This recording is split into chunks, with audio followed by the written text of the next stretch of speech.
Good morning. Welcome to chapel. Thank you for being here this morning. We're going to go ahead and get started. As you can see, and as you heard me briefly mention last week, we're going to do something a little bit different than we normally do here in chapel this morning. We've got a great opportunity. So this morning, we get to be the live audience for the Various and Sundry podcast. It's a great opportunity for us. It's going to be a great time. This is our third year doing it, so we're making a tradition out of this. It's been fun. And what we do is we record a live podcast around a topic, and in regards to that topic, you get to be a participant. So we'll throw a slide up really quick here, and you'll jot down this number or type in this number to your phone. You can text in questions around our topic for this morning. And I'm really, really excited about our topic. It's one that is really important for our faith as Christians. So I'm going to stop there. I'm going to give a quick introduction of our two hosts up here and then get out of the way. All right, so Dr. Matt Harmon is our professor of New Testament. He is a New Testament scholar, and honestly, he is a prolific author of Christian books and theology. He has written so much. If you haven't been able to read his books, you should. Look him up on Amazon. They're all there. And my good friend, John Sloat. John has worked in several departments here at Grace. He's worked in student affairs. He worked in the School of Ministry Studies. And now he is working in advancement. He and I go all the way back to graduating seminary together. So a good close friend. So let's give them a warm round of applause and we'll get started.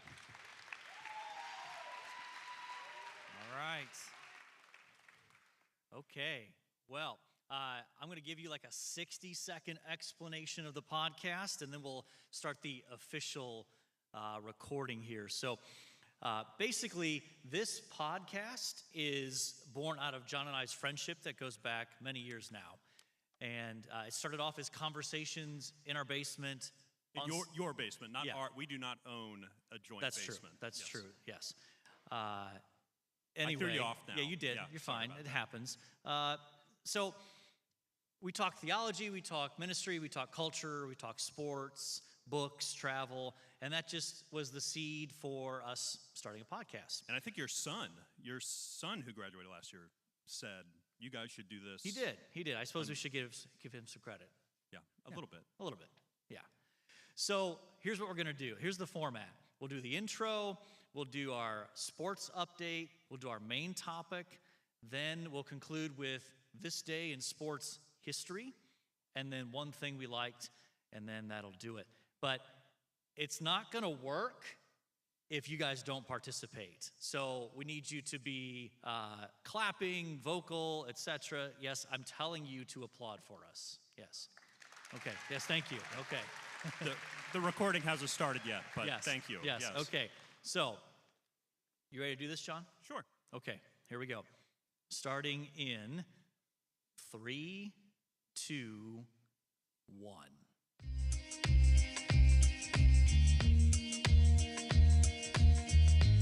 Welcome to episode 213 of the Various and Sundry podcast. I'm your host, Matt Harmon. Joined live. Gosh, okay, sorry, we're going to do that again. That's terrible. Guys, in the back, do that again. Sorry. Goodness gracious. This happens more often than not. Yeah, this is the behind the scenes look. Okay, here we go. Starting again.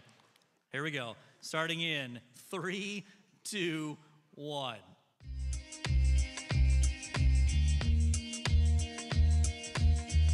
Welcome to episode 213 of the Various and Sundry podcast.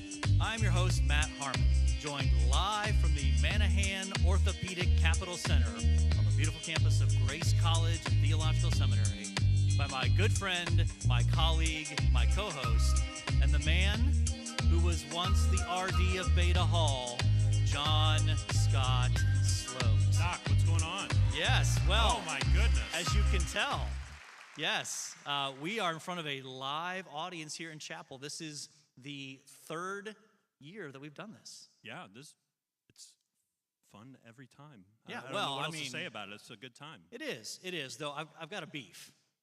You got a problem? Yeah, so I think we might have some guests in the crowd today, and we love that you're here. But today is a presidential scholarship competition day on campus. Yep. And they don't bring them to chapel here to hear us. Do they ever bring them to chapel? Or is this just specific towards us that they don't want them to see? Well, I'm and told I? they never bring them to chapel. Okay. But I choose to be personally offended anyway. Okay. I mean, that's my right as American, right? Yeah. I'll pass that on to Mark. Yes, thank you. Okay. So, we love being in front of this live audience. If you're new to the podcast, we do have a Twitter feed. It is at V&S Pod. You can email the show if you still know how to do that. Various and Sundry Podcast at gmail.com. We're on Facebook. That's more for your parents than you. And we're also on YouTube. And we would love for you, if you have already listened to the podcast, to go on to the podcast app, give us a 5-star rating and a kind review. You can write anything you want in the review. I'm really open to criticism, but we need the 5 stars. Yeah, absolutely. For the algorithm, So, we need the 5 stars. I know we generally discourage phone use in chapel, but we're going to encourage you to go right now in the podcast app to the Various and Sundry Podcast. Look it up, subscribe, like it, and 5 stars. Yeah, absolutely. So, all right, John. Let's start with our sports update. And since we are live in chapel, it's going to be all Grace sports. Lovely. Yeah, let's do it. So, are you aware that we have some really good basketball teams on campus? Are you aware of this? Yeah. So, last night, we completed a sweep of that team up north. Yeah. That's right. Yes, the women's team won 80-56. Yeah, that's like a curb stomping, quite frankly. Yeah. I mean, that's a beat down. Yeah. Yeah. By the way, can I say about that school? What a terrible mask. What a terrible. They pilot ships? Yeah. Like, what even is that? I don't know. Anyway. Anyway, so yes, the women's team led by Maddie Ryman, a Warsaw grad, averaging 17 plus points a game, 3 assists, and she recently became the all-time leading scorer in That's Grace awesome. women's basketball. Let's Yeah, clap it up give for it up. Maddie. Yeah. Yeah, she has over 2,000 career points. That's remarkable. And also, they are coached by a certifiably crazy man named Dan Davis. Yeah, I'm not convinced he sleeps. Like, he's just energy all the time. That man has some unbelievable natural energy. Yeah. It's crazy, and a great Southern twang as well. So, let's talk about our men's team. Yes, the #1 ranked Grace Lancers, currently now 19-0, I think. I believe so. Yeah. Okay, and they also beat Bethel last night. That team up north. I'm sorry, I'm not supposed to say that in chapel. Yeah. I watched the game? I wasn't there. How many of you went to the game? There was a Grace crowd there. Clap it up if you went to the game last night. Yeah, okay. Some of you were there. Yeah. I'm going to be honest. It felt like we kind of slept walk through the first half there. Okay. And it's almost like we're kind of playing with our prey a little bit. It's like the predator that kind of plays with his prey and then decides, all right, that's enough. We're gonna take it to him. So. You may have heard of this guy named Elijah Malone. He's a tall guy, right? He's a big guy. He is on the Bevo Francis watch list for the best small college basketball player in the country. Averages about 17.5 a game, 8.5 rebounds, and this is what's crazy. He shoots 65% from the floor, 82% from the free throw line, and over 43% from three-point range. That is unbelievable. That's incredible. Yes, absolutely. And we also have to mention the Gibbs brothers, I think. Okay. Yeah, I mean, they're in their 17th year here at Grace. Yeah, it They've does been feel here like they've been here a long forever. time, right? Yes. They will soon collect retirement benefits if we keep it up. But they are a dominant force as well. This is the deepest Grace team I've ever seen. Yeah, in 18 honestly, years.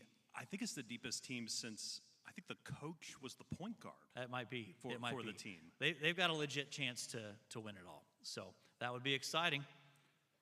And next game is Saturday? Saturday, yeah, big event here in the MOCC. And it's an alumni day, and I just talked to our alumni director. We have almost 250 alumni signed up to come to the game.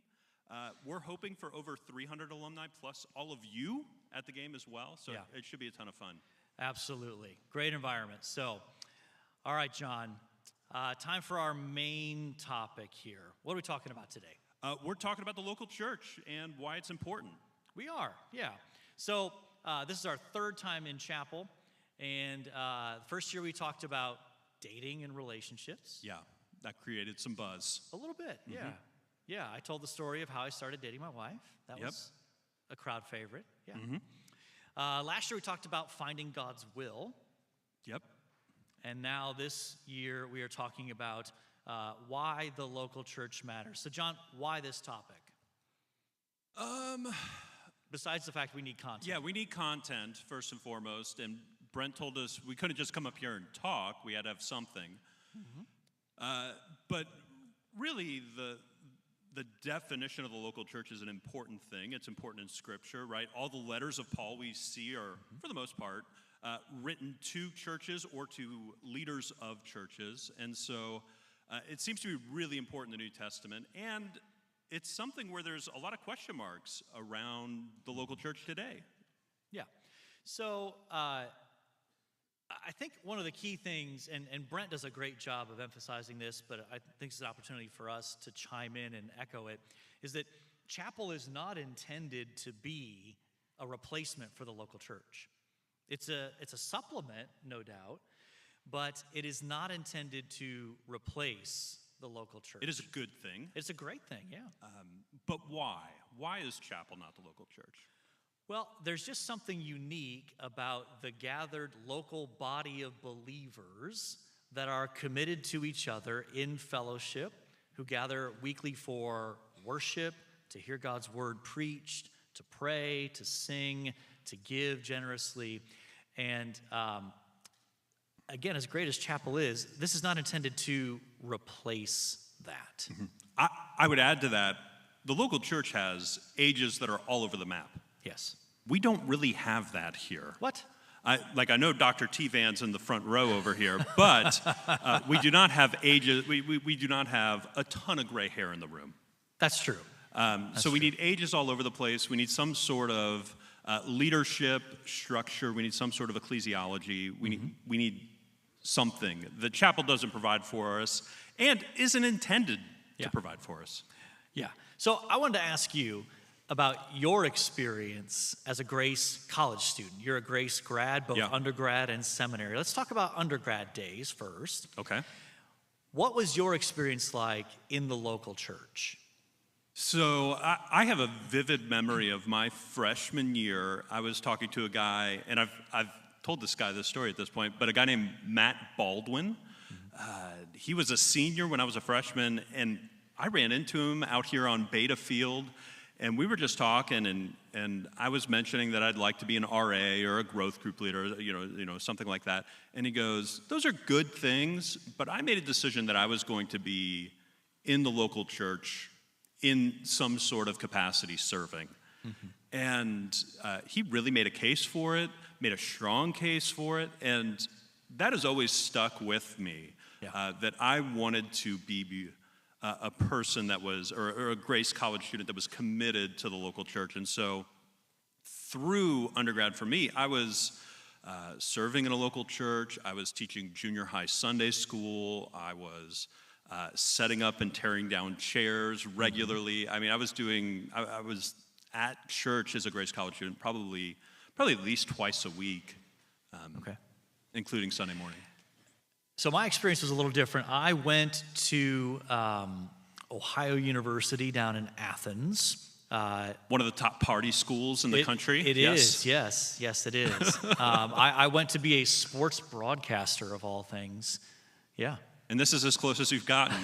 Well, I have done some of the live streams. That's true. With my son Jake when he did play-by-play. That was a lot of fun. But so I was involved in crew. This is, again, secular university.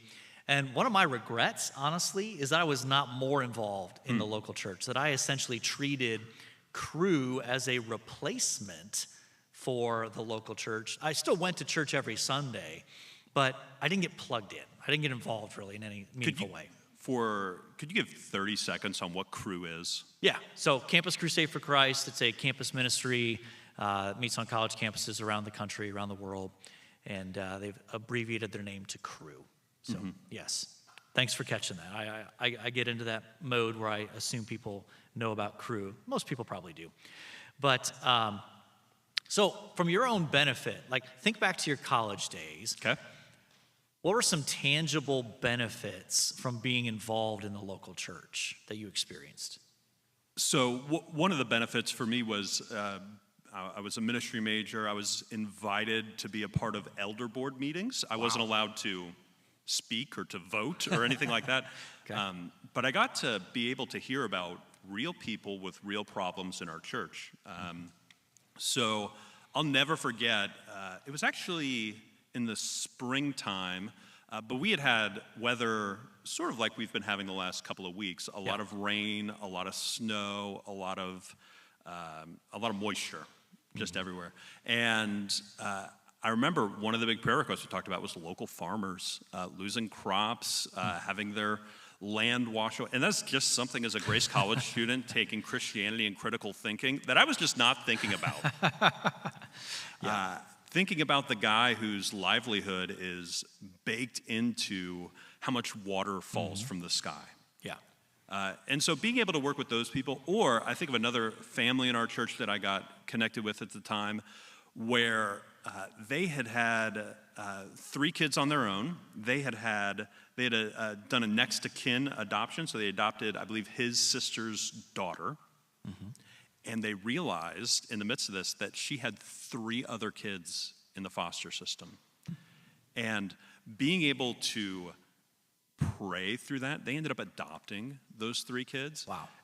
And so being prayerful about like finding a 16-passenger van for them to tow their family around town. Yeah. Trying to figure out like, where are they going to live? You know, where are they shoehorning children? Like under the stairs. Yeah, like Harry Potter underneath the yeah, stairs. Exactly. And other things as well. Like I think about the local church I was a part of. Our senior pastor's wife got pancreatic cancer and eventually died from that. And I remember encircling his house as a local church body and praying for their family before and after her death. And so having that sort of close community, I can't name like a one specific way it shaped me, one specific way it formed me, but it's definitely had a massive impact on who I am. Yeah, and I think to come back to one of the points you made earlier, just about the value of being around people that are not your own age. You know, it's easy to be in this grace bubble here where you're only interacting basically with people in the, that 18 to 23 range and not being around more seasoned saints. Yeah. I just remember, this is during my seminary days, sitting in a Sunday school class, and at this point I was most of the way through my seminary degree. And so, I have more formal education than just about anybody else in that room at that point in terms of Bible and theology. Sure. And yet every Sunday when I heard more seasoned saints reflect on Scripture, on what God was doing in their lives, I was like, I don't know anything. I need to hear the 60-year-old widower talk about how Jesus has become even more sweet to her in the midst of her grief. I need to hear her testimony about that. And realistically, that's just not going to happen probably very often, at least in a context like chapel. Very few people on Grace's campus are complaining about the chronic arthritis that they're having. That if you were in a small group with somebody that's much older than you, that you're probably going to hear about, or something akin to it. I mean, Dr. Rotza probably does because he's old. Yeah. But, let's see. What else do we want to talk about here on this? I think that when we talk about the local church, one thing that I think students can fall into is church hopping. Yeah. Why is that a problem?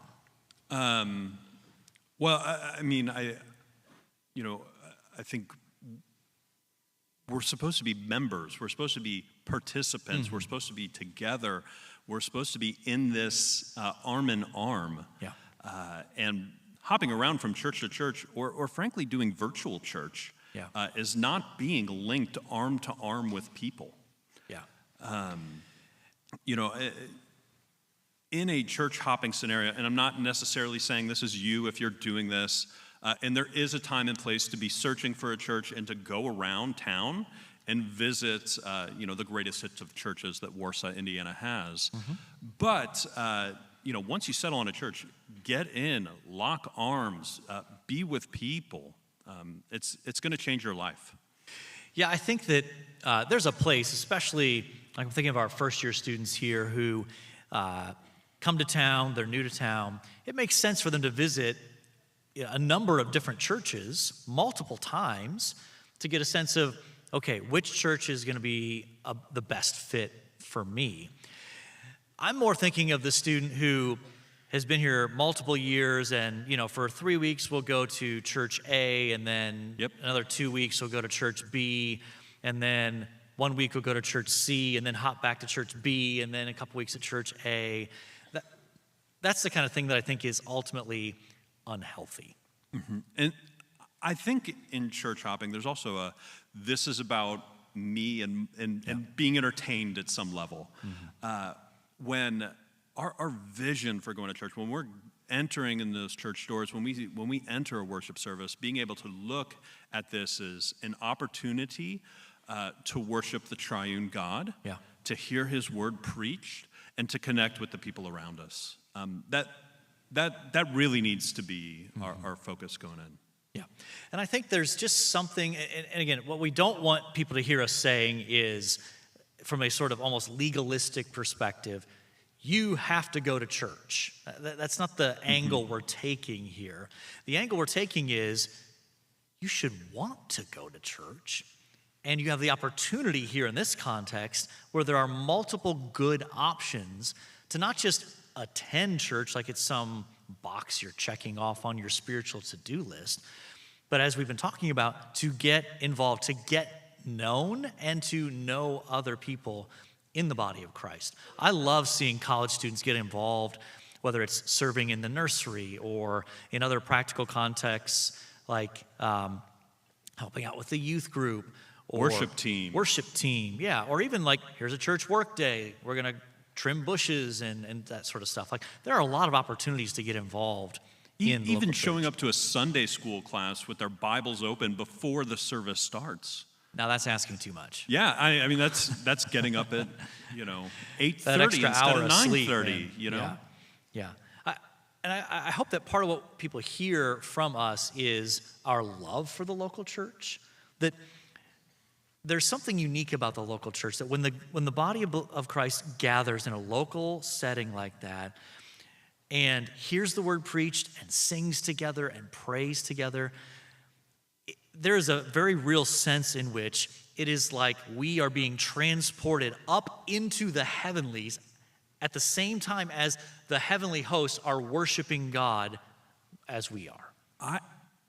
I don't know if there is I think I'm okay with this. For your spiritual growth and your spiritual health, there is nothing better you can do than be in church each and every Sunday. Yeah, I think that's the case. Now, obviously, that's not the only thing you should do to foster your spiritual growth.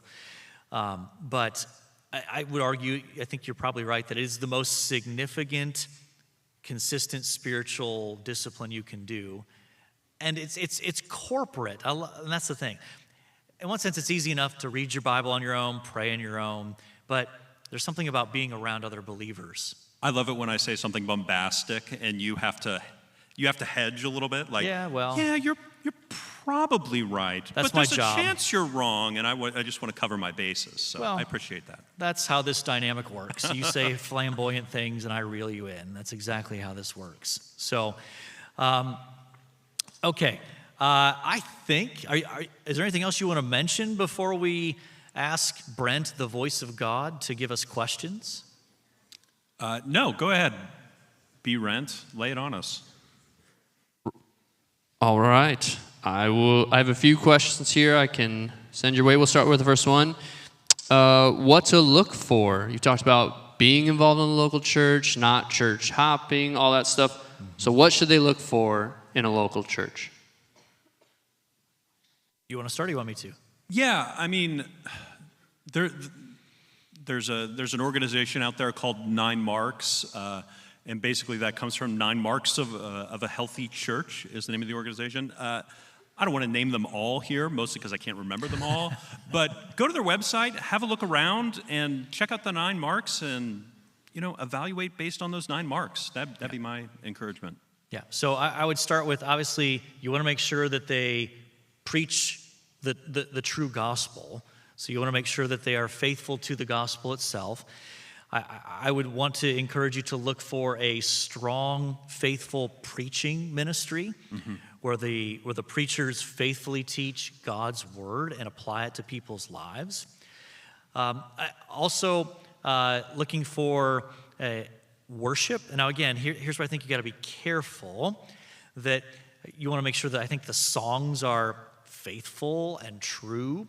And there's room for variety of styles, I think, within music and worship and that sort of thing. So I don't think there's a specific type. Another thing, though, to look for, I think, is the church welcoming? When you go in and show up, do people greet you? Do people come up to you, notice that you're new? And are there opportunities for you to get involved, both to serve and also to be ministered to? I think that's an important dynamic that paying attention to in terms of looking for a local church.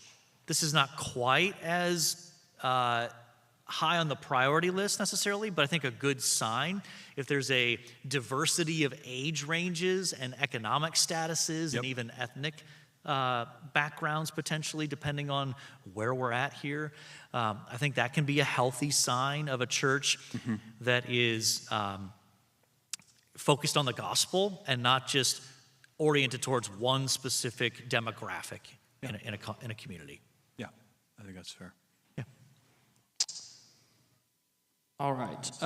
Let's talk a little bit about what value do you think this generation specifically brings to the local church? So you're encouraging them to be there, to get involved. What do you think is unique to this generation and a value that they bring to a bigger, broader group in a church? I mean, you're human, right? We think. Yeah, I mean, I don't know. What are your thoughts? What does the generation bring? I need to collect my thoughts. I hadn't thought of that one. So I think that this particular generation brings a focus on being honest and open about where they're at spiritually, and also a willingness to look at things and say, well, I know we've always maybe done it this way. Is there another way that still embodies the biblical value we're going for, but might work a little bit differently? I think that's true of this generation as they look at some of their own experiences in church and bring that to a new context. Yeah, for the generation broadly, there are people in your generation that need to hear the gospel, that need to know that Jesus came to earth and died on the cross for their sins, and your generation may be the only people able to reach your generation. We're getting old. We're not going to be able to speak to your generation in the same way that you're able to. Each generation, I think, has a duty to carry on the gospel to the next generation, and so you need to be thinking about passing that baton to the next generation, even as a college student. And even the emphasis, I think, that many in this generation have on community, on wanting to connect, wanting to relate well to each other. I think that can be a nice infusion of energy and excitement within a local congregation to model what community could look like. And that might mean, honestly, and this is where I'm going to throw my own generation under the bus. Gen that, X, yeah. Yeah. That might mean that you as a participant in the local church might have to be proactive in pursuing that and not waiting for old fuddy-duddies like us in Generation X to take the initiative. Because I'm a millennial. Speak for yourself in Gen X. I have plenty of things to say about millennials, but that's not the part of the podcast we're in. So, all right, Brent, what else you got for us? All right, we have several questions that have come in, sort of pointing out the fact that they are still feeling very connected to their back home local church, and feeling some tension between trying to stay connected there, but trying to be connected here, and looking for advice from both of you about that tension. Oh my goodness, yes. I remember this being an age-old problem when I was a student, where it was just like, I want to come to Grace and find a church that's exactly like my home church, and it doesn't exist. I'd encourage you to have a church at your home and a church here, depending on distance. Like if you're from Fort Wayne and you're driving home every weekend, maybe you just keep the same church. I think that's really good. However, if you're going to be here, I would actually approach the leadership of your church here in town to be like, to ask a question about, hey, do you have membership specifically geared toward college students? Lots of churches do this. They don't always talk about it. They don't always work through this, but it's you committing to be a part of that local body while you're here in Warsaw and Lake. So that is something worth exploring to me, and realizing that no two churches are going to be exactly the same. Yeah. I think it's good and appropriate to maintain good, close ties to your home church. But I would say that I do not think it is healthy to say, well, I love my home church so much that instead of going to a local congregation here on Sunday mornings, I'm just going to watch the live stream and do that. No. I would say, no, get involved, get plugged into a local church here, and then still watch the live stream later to maintain your connection. Because it's difficult from a distance for the pastor, for your youth leader, for friends, to really know what's going on in your life on a daily basis. It's way easier for a local church within this community, as you're connected, to know, man, she's got a tough week coming up with 3 exams and 2 papers due, and man, she just needs some extra prayer this week. Must be taking a Dr. Harmon course. Definitely taking a Dr. Harmon course. So can we stop and give a shout out to my Greek class and my New Testament Expo class? They are here in force. I heard moaning when I said that, so Yeah. I realized they were close. Yeah. I mean, let's be honest. I give a lot of work in my classes, that's for sure. But I'm a pretty easy grader, I think. Unlike Dr. Ratza. Yeah. He gives a lot of work and is a hard grader. Okay. Okay, bro. Next question. All right. Wow. Yeah. Okay. Some students have been willing to admit that they can sense the desire to go to a local church is low, and they're wondering how they grow in that desire. Well, it's good to acknowledge that, and I think, as is often the case in our spiritual lives, sometimes our sense of obligation or duty has to carry us through a season where our desires don't line up. And I think that oftentimes when we are consistent in maintaining that going to and being plugged into a local church, even if the desire is not as much there, what I often find is that God uses those experiences to then intensify and increase my desire to be plugged into that local church. Yeah, and I think this is good training in just discipline, like learning to rein in your desires or lack of desires and to do something that's beneficial for yourself in the long term. Yeah, and I just know from my own experience, I love my local church and I look forward to it. But when I go in every Sunday morning, I'm at somewhere on a spectrum of spiritual, spiritual interest, spiritual desire. Sometimes you come into church and you're like, oh, what a miserable week. I don't feel any sort of warmth or affection towards God. And then other weeks you come in and I'm like, man, I feel so close to God right now. I can't wait to sing and to hear God's word preached. And inevitably, part of that, I think, part of what helps overcome that is even just being honest with someone else, another fellow believer, like, I'm going, but I'm just not feeling a desire to do that. Will you pray? Will you pray for me and join me in praying that God would change my desires as I'm faithful in the consistently being at a local church? Yeah, 100%. Yeah. Have a few different questions from students asking about if they recognize things aren't going well at a church or that they're not following scripture in certain ways. How do they discern when to be critical and confront in a local church at this stage in life? Or do they make the decision, this isn't the church for me, I need to go find a different church? I think part of it depends on, is this a situation where you are already involved in the church and plugged in, and then you begin to notice things that you're like, I don't know about that. I'm a little concerned about that. Versus, well, I'm new to a church, I checked it out, this seems off.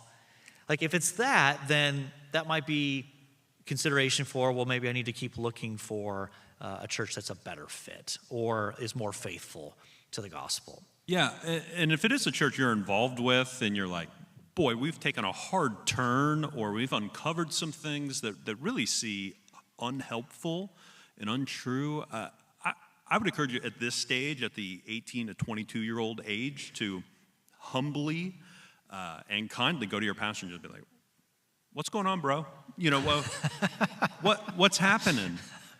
And talk through some of those things. There may be a reasonable explanation. You may be wrong about your perception. Or the pastor could go, well, actually, you know, I had a vision last night, and all of a sudden, you know, just weird stuff, and you're like, all right.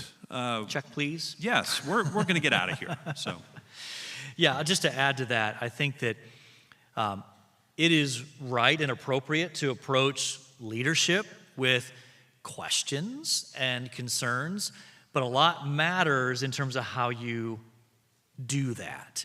If you do it in a way that starts from a posture of humility that says, okay, I have these concerns, help me understand why we're doing this, or why this is the way it is, or why this situation is the way it is. Help me understand what's going on, rather than, I can't believe we're doing this, you know.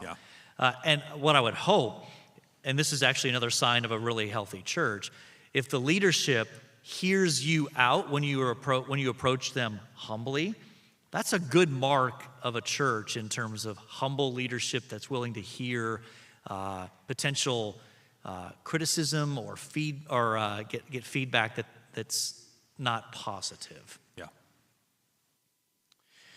All right, several students would love to hear you both talk about what tithing should look like for college students. This is right up your alley, John. You're an advancement. I know. I take umbrage with the word tithing. My boss just has a book coming out in March on the topic of generosity. So go buy Nathan Harris's book on generosity, pre-ordered on Amazon or wherever fine books are sold, which he just got added to Barnes & Noble and Target, his book. I just learned. Isn't that weird? Yeah. Give it up for Clap Nathan. Clap it up for Nathan Harris. Yeah.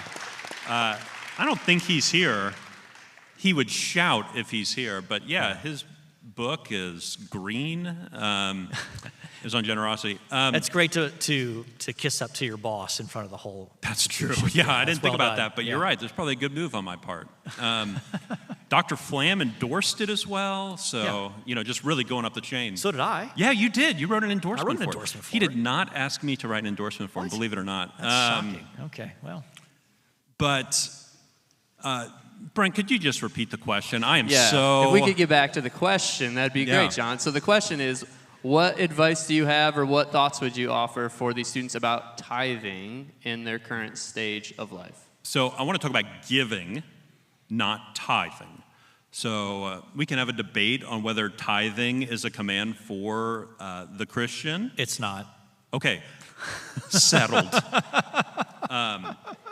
So I want to talk about giving, not necessarily tithing. If you want a detailed breakdown of why that is, follow up with Dr. Harmon. But giving at your stage in life can be really difficult, particularly when your net worth is negative. So I'd encourage you to find some way to give to your local church just to show that you support the mission in some way, shape, or form.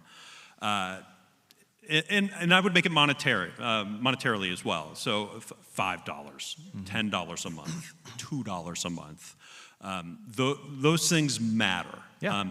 And it is certainly helpful to your local church, but it's also helpful to your soul as well, realizing that this money is not mine, but it is ultimately God's. And I want to be a part of his kingdom-building mission in the world. Yeah, and I would just add that you're establishing habits. Yep. At this stage. Even if you don't have a lot of money coming in, you're establishing habits of giving faithfully to a local church. And, let's be honest, all of us can find ways to give. I'm thinking specifically financially.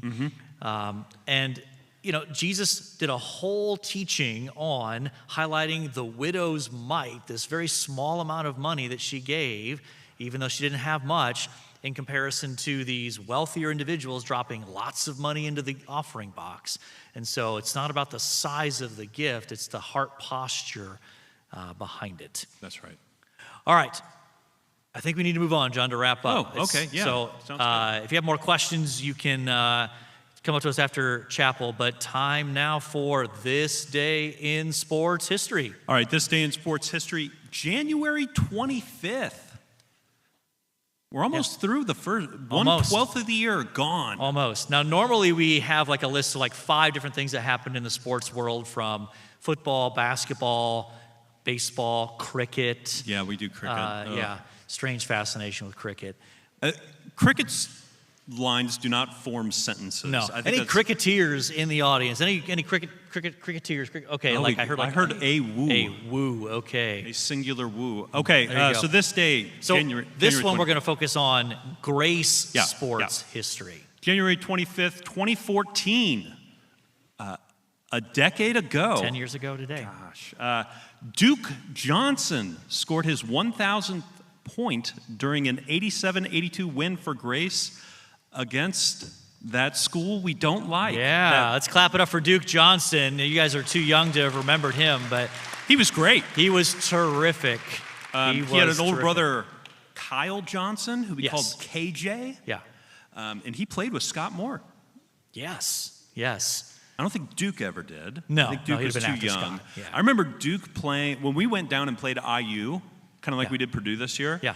I remember Duke, I think, was a junior at that game. Really, really good ball player. Yeah. All right. One thing you liked. Okay, so every episode, each of us picks something that we like from that week. It could be a book, it could be a podcast, it could be an event, a meal, anything. This week, I will exclaim the excellencies of the Fort Wayne Zoo. Has anybody been to the Fort Wayne Zoo? I had a gentleman I got coffee with in Indianapolis tell me, he asked me, have you been to the Fort Wayne Zoo? And I was like, no. He said, it is far better than the Indianapolis Zoo. Wow. And so I took my 2-year-old niece to the zoo over Christmas, and it was magical. Great zoo. Tell your friends, go there. There you go. Okay, my one thing I liked is I'm going to highlight the sermon that my pastor preached this past weekend. Mark Goodwin at Christ Covenant Church preached a sermon on Genesis 5. That was a real banger, and it was on the topic of death, which you wouldn't think is something you want to listen to, but it was fabulous. And I'm going to wrap into that. I love the fact that at the end of every service, he ends the service by pronouncing the blessing from Numbers 6 over us. I love that. I love the fact that he does that, sends us off on our week, and does that. So that was my one thing I liked. All right, John, we have talked about Grace men's and women's basketball. We have talked about why the local church matters, why we should value the local church. We have talked about Duke Johnson scoring his 1,000th point. And we have talked about the Fort Wayne Zoo. Fort Wayne Zoo, You great. didn't have that on your bingo card, did you? And we talked about a great sermon from my pastor, Mark Goodwin. And so I think by definition, we have covered our various and sundry topics. And so all that's left to say is, until next time, the Lord bless y'all real good. Later.